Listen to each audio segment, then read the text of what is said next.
Hello friends, welcome to an investment academy. Good morning. आज की ताज़ा खबर में आपका स्वागत है। ग्लोबल न्यूज़ से शुरुआत करनी ही पड़ेगी आज तो। ग्लोबल न्यूज़ ही हावी है पूरी दुनिया पे। और कुछ स्टॉक स्पेसिफिक न्यूज़ और कुछ सेक्टर स्पेसिफिक न्यूज़ के बारे में भी हम बात करने वाले हैं। वीडियो को लास्ट तक जरूर देखिएगा। आज भी एक नॉलेज सेक्शन है।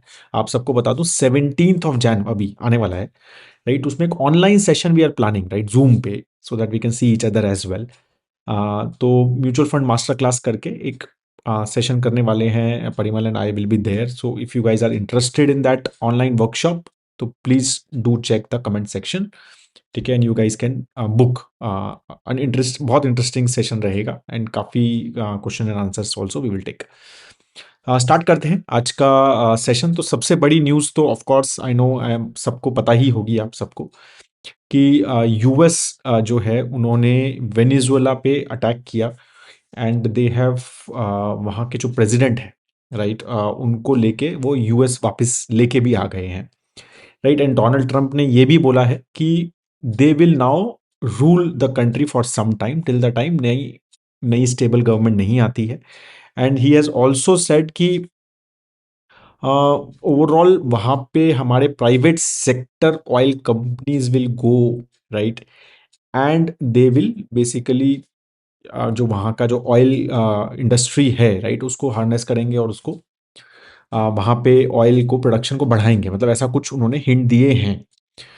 तो बहुत सारी चीज़ें बेसिकली हुई ओवर द वीकेंड, और ये वीकेंड्स पे ही ज़्यादा होती हैं बिकॉज एवरी मतलब सब जो है लोग अंडरस्टैंड करते हैं कि वीकडे पे मार्केट्स के reaction can be very negative, बहुत ज़्यादा। तो टिपिकली अगर आप देखेंगे ये जो बड़े इस तरह के इवेंट्स होते हैं वो वीकेंड्स पे होते हैं, ताकि थोड़ा उसके ऊपर एनालिसिस ओवर द वीकेंड हो जाए, समझ जाए एंड अकॉर्डिंगली मार्केट रिएक्ट।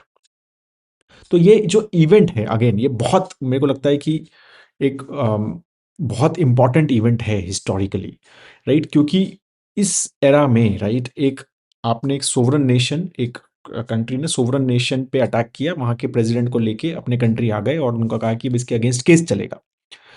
ठीक है, तो ये जो है अब this sets a precedence. Again ये सही है गलत है इसके ऊपर मैं नहीं जा रहा। मैं इस पे जा रहा हूँ कि अब इसकी प्रेसिडेंस सेट हो गई है। तो अब अगर if suppose something like this Russia does to Ukraine, कि वहां के प्रेसिडेंट को लेके और रशिया लेके एन आए, या फिर China does in Taiwan, right, और India does in maybe Pakistan, right. So I think वो प्रेसिडेंस जो है वो सेटअप हो गया है कि भाई अगर कोई, अब ये बोला तो ये जा रहा है ना कि भाई वहां पर जो स्टार्ट हुआ था वेनेजुएला के अगेंस्ट, वो हुआ था कि ड्रग्स जो है वहां से हमारे पास आ रहे हैं, इंपोर्ट होते हैं हमारे यहाँ, और वो इसकी वजह से हम ये सब कर रहे हैं। तो वही मैं कह रहा हूँ कि ये प्रेसिडेंस अब ये बहुत इंपॉर्टेंट सेट हो गया है। ठीक है, this can lead to lot of complications in the geopolitics as well, right. Of course अब अमेरिका को कोई कुछ मतलब अगेन कोई कुछ कह तो सकता नहीं है ओवरऑल, राइट। तो अगर हमने देखे हैं तो काफ़ी एक मतलब European Nations and everyone has a very measured responses even from India, right? Most of the countries have given very measured responses ki we are looking at it, we are thinking about it, we condemn it, right? So all these lot of things have gone into it. But again, this was as I said ki ek very very huge event, I think, from the overall economic market perspective इसके काफी सारे impact हो सकते हैं। तो क्योंकि अब important क्या है, why this was done, right. तो एक तो वेनेजुएला जो है वो, उसके ऊपर नॉलेज सेक्शन भी है कि वर्ल्ड का सबसे बड़ा क्रूड ऑयल रिजर्व्स उसके पास है, जबकि वो सिर्फ आउटपुट वो 21st नंबर पे है। आउटपुट बहुत कम है उसका, राइट। आई थिंक 2% आउटपुट भी वर्ल्ड का उसके पास नहीं है, बट वो बहुत बड़ा प्लेयर है इन द रिजर्व्स में। तो वो आउटपुट नहीं कर पा रहा है because of lot of reasons, बहुत सारे सैंक्शंस उसके पास हमेशा से लगे हुए हैं, राइट। एंड उसके वजह से बहुत कॉम्प्लिकेशंस वो रहे हैं। They have been struggling as a economy, बहुत हाई इन्फ्लेशन, 40% का शायद इन्फ्लेशन चल रहा है वहाँ पे, राइट। तो they have been lot of such complications, but now US is saying that they are controlling Venezuela, right, they will govern Venezuela for some time. ठीक है, ऐसा प्रेसिडेंट का, वहाँ के यूएस प्रेसिडेंट का मैसेज आया है, राइट। तो these are now serious numbers. अगर हम जिस तरह के उनके पास क्रूड ऑयल रिजर्व्स हैं, राइट, तो उसको आज के प्राइस पे देखें जो $60 के आसपास है, तो अराउंड $17 ट्रिलियन के रिजर्व्स हैं। $17 ट्रिलियन के रिजर्व्स हैं।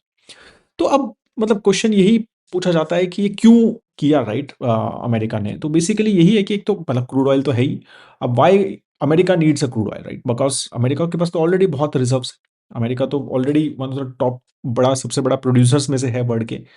बट वही है कि अब अमेरिका को जो है इन्फ्लेशन भी कम करनी है, राइट, तो क्रूड ऑयल प्राइसेस ऐसा लगता है कि वो कम करने हैं, तो they want to increase the supply, they don't want to depend on Russia and I think west Asian countries like Saudi and all. ठीक है, उनके साथ वो मतलब उनका ये है कि भाई हम खुद ही अब ये मैनेज करेंगे crude oil supplies in the world, हम इसको कम करना ऐसा लगता है। ठीक है, कि हम इसको कम करना चाहते हैं ताकि इन्फ्लेशन हमारा कम रहे, और हम एनर्जी हंग्री कंट्री हैं, अब तो स्पेशली एआई में बहुत ज़्यादा एनर्जी चाहिए, बहुत ज़्यादा क्रूड ऑयल का यूज़ चाहिए। तो उसमें ये चीज़ें शायद मतलब सस्ता करने के लिए एक ये इवेंट हो सकता है, राइट, ऐसा अगर मैं उसमें एनालिसिस कर रहा हूँ, I am not sure about it कैसा जाएगा। फिर अगर क्रूड ऑयल प्राइसेस कम होते हैं तो it all directly impacts Russia as well, right, तो रशिया को नुकसान तो होता ही है, बिकॉज रशिया इज अगेन उसकी भी इकोनॉमी क्रूड ऑयल पे डिपेंडेंट है। तो अगर एक्चुअली अमेरिका जो है वो क्रूड ऑयल लेके वेनेजुएला का और चला सकता है उसको, तो उसका रशिया पे भी बहुत बड़ा नुकसान है, राइट, तो ये भी एक कॉम्प्लिकेशंस मुझे लगता है वहां पर उनका वो भी एक निशाना रह सकता है इस चीज में, राइट। तो ये अब how this goes and we it is very tough to say currently, but that's how things are looking at currently, क्योंकि ये क्लियरली प्रेसिडेंट ने बोला है, again this is not something कि प्रेसिडेंट ने खुद बोला है कि हमारी ऑयल कंपनीज वहां जाएंगी। ठीक है, यूएस प्रेसिडेंट ने, तो ये सारी चीजें अब चल रही हैं। ठीक है, we don't know how things will work out, but we have to watch, right, तो there are lot of geopolitics now will and has been taking over since new US president has come in, तो वो काफी time से चल ही रहा है, last एक साल से ऑलमोस्ट, राइट, तो but now this is again going to a different level altogether, right.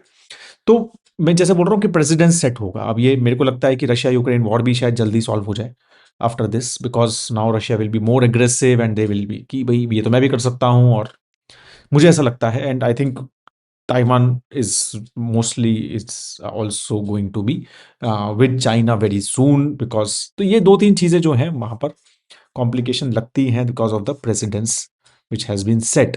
तो अब इसमें क्या चीजें हैं, right, because we have to see all these things, right, कि अगर इसमें क्या रहेगा we have to see, right. अब गोल्ड पे ऑफ कोर्स लोगों का और फोकस ये रहेगा, ये तो किसी के देश में, अब सब देश यही सोचेंगे ना, ये तो हमारे साथ भी हो सकता है, राइट। तो अब more and more people will try to reduce their dependence on US at certain point, या फिर जो भी है, मतलब आई थिंक रिलेशनशिप इंप्रूव करेंगे, या तो ये भी बोल सकते हैं डर के मारे, या फिर ये भी सोच सकते हैं कि डाइवर्सिफाई करेंगे, राइट, रिस्क को अपने।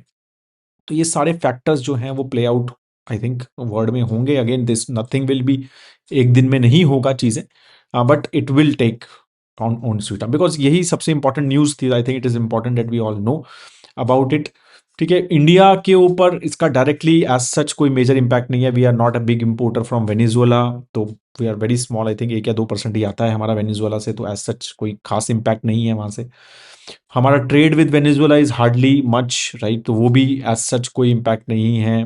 बजाज ऑटो का भी स्टेटमेंट आया कि 1% से भी कम एक्सपोर्ट्स जो है उनका वेनेजुएला में होता है, राइट, तो वहां पर भी इंपैक्ट नहीं, बल्कि पॉजिटिव न्यूज आई ओएनजीसी की तरफ से कि ओएनजीसी का वहां पे कोई स्टेक है किसी कंपनी में जो कि ऑयल प्रोड्यूस करती है, राइट, तो एक 11% उनका स्टेक है, और एक कंपनी में 40% स्टेक है, और एक और कंपनी 37% स्टेक है, 3 कंपनीज में वहां पर स्टेक है, और उनके वहां पर कुछ ऑलमोस्ट $1 बिलियन फंसे हुए हैं जो ओएनजीसी को नहीं मिले हैं काफी टाइम से, राइट, तो दे आर एक्सपेक्टिंग कि भाई ये अब चीजें अगर अमेरिका के हाथ में आती है तो हमारे $1 बिलियन हमें मिल जाएंगे, तो मतलब तो वहां पर ये पॉजिटिव सिल्वर लाइनिंग भी बेसिकली है।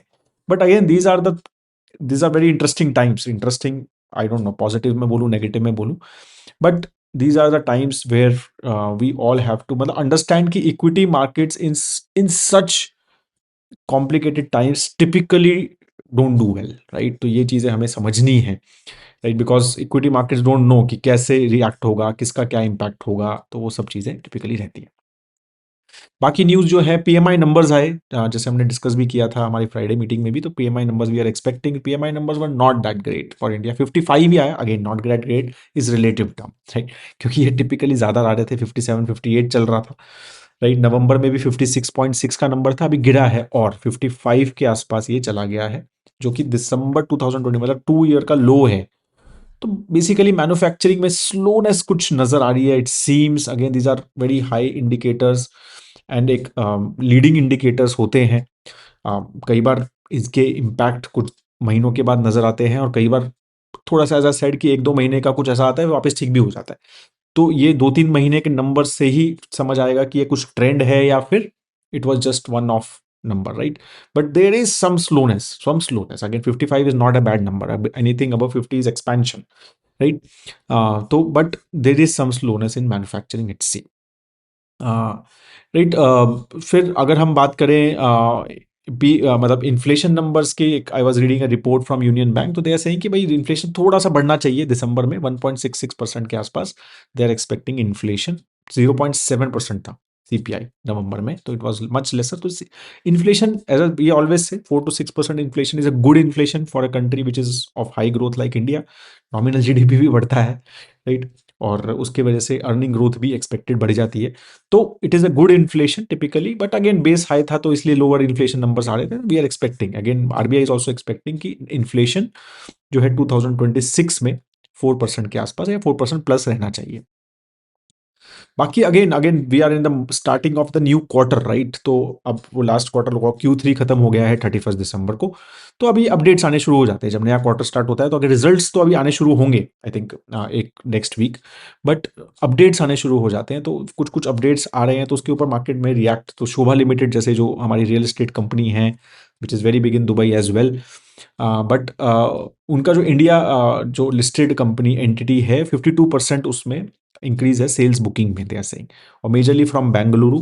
ऑलमोस्ट 1500 करोड़ रुपए उसमें से उनके जो सेल हुआ है वो बेंगलुरु में हुआ है, और 349 करोड़ रुपीस का दिल्ली एनसीआर में उनका सेल हुआ है। So they have done very well as per them, right. Overall housing sale जो है ईयर ऑन ईयर जो है अक्टूबर से दिसंबर पीरियड में एक्सपेक्टेड है 16% decline, but this company has done well in among that. Vedanta का भी नंबर आया, दे सेड कि aluminium was just updated 1% he volume बढ़ा है, बस जिंक हैज डन काफ़ी अच्छा। जिंक जो है ऑलमोस्ट 28% इंक्रीज हुआ है प्रोडक्शन में, राइट। ओवरऑल जिंक इंटरनेशनल जो है, overall not but zinc India जो है वो 4% ग्रो हुआ है प्रोडक्शन ओवरऑल, एंड एल्यूमिनियम 1% से बढ़ा है। Steel and oil gas has been down, ठीक है। तो that's what they were basically they gave then update. Other was on the Bandhan bank, उन्होंने नंबर्स दिए अपने 10% year on year growth loans में, अपडेट आया उनका, ठीक है। डिपॉजिट्स में 11% का ग्रोथ आया, 10% लोन्स क्रेडिट ग्रोथ और 11% और डिपॉजिट ग्रोथ वाज बेटर, मतलब on from credit, right. And retail deposits जो हैं वो बेटर बढ़े हैं 17% से। कासा डिपॉजिट्स जो हैं वो डिक्लाइन ही हो रहे हैं 4.5%। अगेन इंटरेस्ट रेट्स डाउन होते हैं तो टिपिकली डिपॉजिट्स रेट्स और कासा वगैरह में थोड़े सा स्लोनेस आने की उम्मीद रहती ही है। बैंक ऑफ बड़ौदा का भी अपडेट आया। उन्होंने बोला है कि जो दिसंबर क्वार्टर है उसमें लोन बुक में 14.6% का ग्रोथ आया है, डिपॉजिट जो है वो 10% बढ़ा है। तो यहाँ पर लोन बेटर ग्रो हुआ, right, and overall deposit was against lower. Bajaj finance का भी अपडेट आया है। तो बजाज फाइनेंस सेट की लोन न्यू लोन्स जो हैं बुक हुए हैं वो 15% बढ़े हैं, right. Asset under management 22% grow हुआ है ओवरऑल, राइट, उनका। एंड साथ के साथ उन्होंने बजाज हाउसिंग का भी नंबर दिए और उसमें 23% जो है एसेट अंडर मैनेजमेंट बढ़ा है वो, ठीक है। एवेन्यू सुपरमार्ट का भी अपडेट आया, उन्होंने कहा 13% revenue growth, standalone revenue growth उनका हुआ। Again not so great, again last quarter में I think 15% year on year growth था, इस बार 13% है, तो not so great number specially looking at the valuations, but again मतलब it's very high quality companies, तो बहुत सारी चीजें इसके ऊपर डिस्कस कर सकते हैं। बट ओवरऑल ग्रोथ जो है जो मार्केट एक्सपेक्ट कर रहा है, and I think they are facing quick commerce से competition, they have been telling that and they have not been able to crack that code very very well, but they are different type of model I think, ठीक है। But again वो उसका उनके ऊपर impact जो है overall चल ही रहा है। मैरिको का भी अपडेट आया। मैरिको ने कहा कि भाई उन्होंने तो रेवेन्यू ग्रोथ बोला है ईयर ऑन ईयर बेसिस पे हाई 20s में ओवरऑल, लेकिन सिंगल डिजिट वॉल्यूम ग्रोथ ही बोला है Q3 में, राइट। तो that is what they said overall, ठीक है। So these were some of the updates from the markets, right. बाकी CIL का जैसे लास्ट फ्राइडे को भी आपने देखा होगा कि एकदम से ग्रो हुआ स्टॉक जो है, majorly they have allowed now direct participation of foreign coal buyers in e auction. पहले ई ऑक्शन जब होता था ना कोल माइंस का या कोल्स का, तो वो टिपिकली सिर्फ इंडियन बायर्स ही उसको कर सकते थे, राइट, उसको इंडियन ट्रेडर्स को ही अलाउड था। बट अभी बांग्लादेश, भूटान एंड नेपाल को डायरेक्टली पार्टिसिपेशन के लिए अलाउ किया है because of weekend demand, right. Coal की जो है डिमांड जो है इस फाइनेंशियल ईयर में काफी वीक रही है, that's why coal India stock has also not done well, right, in last 2 to 3 quarters। तो वो एक जो है रीजन बेसिकली रहा overall in the slowness of the demand of the coal, right. And उसकी वजह से इन्होंने ये ऑप्शन स्टार्ट किया, तो मार्केट ने थोड़ा सा एक भाई अब अगर हम एक्सपोर्ट कर सकता है coal, right, coal India, because we import a lot of coal as well because of the logistic issue. Again ये सब लॉजिस्टिकल इश्यूज होते हैं, ऐसा नहीं है कि इंडिया में तो अच्छा खासा ऑलरेडी प्रोडक्शन है, बट स्टिल क्या है, कोई अब जैसे मुंद्रा प्लांट है वो तो गुजरात में है, राइट, तो वहां से वो सस्ता पड़ता है कोल इंपोर्ट करना rather then getting the coal from the Jharkhand and Orissa mines to Gujarat, right. तो lot of companies, lot of these power plant they prefer कि भाई इंपोर्ट ही कर लेते हैं, और फिर कुछ quality of coal and all these also makes a factor कि जिसमें इंपोर्ट करना पड़ता है, ठीक है। तो यही सारी चीजें भी चल रही है कि भाई एक्सपोर्ट, अगर यहाँ पर ग्रोथ नहीं आई कोल में ज़्यादा, तो क्या है, कोल इंडिया को एक्सपोर्ट भी दिया जाएगा, तो उसका एक छोटा सा शायद यहाँ पर वो थी, इसलिए मार्केट थोड़ा सा पॉजिटिवली रिएक्ट किया था, ठीक है। That has been the major major news. अब सिंस मैंने जैसे बोला था कि नॉलेज सेक्शन भी थोड़ा इसके ऊपर ही है, and we were talking about this, right, तो ये बहुत ज़्यादा चल रहा है, राइट, कि भाई वेनेजुएला क्यों बेसिकली यूएस ने अटैक किया, and they basically now are taking over type of a thing, taking over is the word which they are using, right. तो Venezuela has the biggest oil reserve, right. तो Saudi Arabia हमेशा माना जाता है ना कि Saudi में तो बहुत ऑयल रिजर्व है, बहुत ऑयल रिजर्व है, वेनेजुएला में सऊदी से भी ज्यादा ऑयल रिजर्व है, right. So this is very very interesting, right, not many people knew about it. तो ये एक सबसे बड़ा इंटरेस्टिंग चीज है, जबकि इनका प्रोडक्शन इतना कम है, production wise they are 21st as a set, ठीक है। मतलब अगर प्रोडक्शन वाइज देखा जाए तो ये 21वें नंबर पे आते हैं, अमेरिका शायद नंबर 1 है अभी इस टाइम प्रोडक्शन में, तो 21वें नंबर पे आते हैं ऑयल प्रोडक्शन में वर्ल्ड में। तो इनका आउटपुट बहुत ज़्यादा कम है, ठीक है। And majorly because of US sanctions, सिर्फ इनका मेजरली जो ऑयल प्रोडक्शन होता है वो चाइना में ही जाता है, ठीक है, और कहीं नहीं जाता because of lot of sanctions, ठीक है। और फिर crippling economy as a set, वो सब चीज़ें। तो अब नंबर 2 जो है वो सऊदी है, थर्ड ईरान, देखो ईरान में भी सब क्रिपलिंग सैंक्शंस है, तो उसका भी आई एम श्योर आउटपुट कम रहेगा। फिर फोर्थ इज कैनेडा, राइट। मतलब कनाडा के बारे में कभी बात होती नहीं है, और आपको पता है कि यूएस में जो ऑयल इंपोर्ट होता है, अच्छा यूएस में बहुत इंपोर्ट भी करते हैं ऑयल, तो वो 60% कनाडा से होता है जो ऑयल इंपोर्ट होता है, बिकॉज कनाडा जो एक्सपोर्ट कर, मतलब सब 60% oil import of US is in from Canada. तो अब अगर ये वेनेजुएला का ऑयल प्रोडक्शन बढ़ाते हैं, राइट, तो कनाडा को भी नुकसान है, क्योंकि कनाडा से फिर वो उतना ऑयल नहीं लेंगे, फिर वो वेनेजुएला से ही लेंगे ना, क्योंकि वो तो अपना ही कंट्री हो गया अब उनके लिए, राइट। इंटरेस्टिंग। तो कनाडा, अभी आप देखो कि रशिया का जो ऑयल रिजर्व्स वाइज है, तो we are they are way beyond, right, तो 8वें नंबर पे हैं, बट प्रोडक्शन अच्छा है उनका, and they are a very oil driven economy as well, right. तो उसके बाद UAE has a bigger oil, Kuwait has a bigger oil, Iraq has, Canada has a bigger oil than Russia actually, फिर Russia के बाद US है oil reserves में, फिर Libya, Nigeria and China and Brazil and all. तो China के पास भी ऑयल रिजर्व्स तो है, इंडिया के पास तो बिल्कुल हार्डली एनीथिंग है, right? So this is an interesting thing, right? So now if when America controls Venezuela, right, and they have this as well, now Canada भी एक तरह से मतलब उनके साथ है, तो ये सब चीजें देखें अगर हम, north America plus these things, they control a significant amount of oil reserves now globally. और ये भी मैं देख रहा था कि भाई उनके पास अच्छे खासे गोल्ड डिपॉजिट्स भी हैं, but they are not proven gold, मतलब जो वेनेजुएलन गवर्नमेंट ने बोला है अच्छा खासा, ये 8,000 टन कि एक, I was looking at some numbers की गोल्ड डिपॉजिट्स भी हैं उनके पास। इंटरेस्टिंग है because of the US debt of 38 trillions and increasing, मतलब high interest rates in US. I think lot of these things are could be again, और भी could be linked to those factors as well, कि सस्ता कर दो oil, inflation किसी तरह कम कर दो तो इंटरेस्ट रेट कम हो सकते हैं, तो जो है डेट मैनेज हो सकता है क्या, राइट। तो वो सब फैक्टर्स जो हैं I think will be played on these things, right. So we will keep on updating you, as I said today का, आज का तो शायद न्यूज़ स्टॉक मार्केट न्यूज़ नहीं बोलना चाहिए, जियो पॉलिटिकल न्यूज़ बोलना चाहिए आज के हमारे मॉर्निंग न्यूज़ को।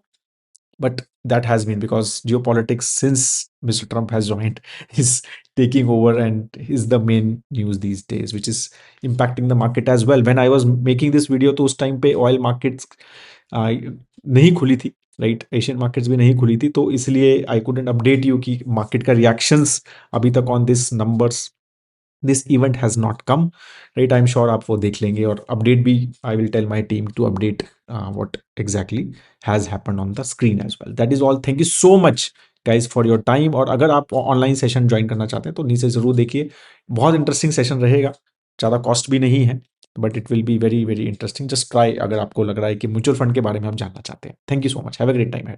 जय हिंद दोस्तों।